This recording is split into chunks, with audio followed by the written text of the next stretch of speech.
In this episode, curious minds mix white glue, water, and iron filings to craft magnetic slime that clings to a magnet.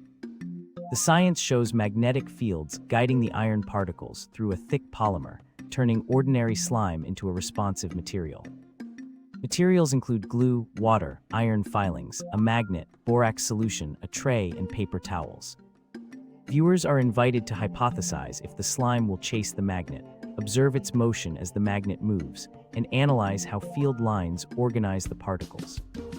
A safe, engaging experiment that empowers young scientists to test ideas, record results, and discuss invisible forces.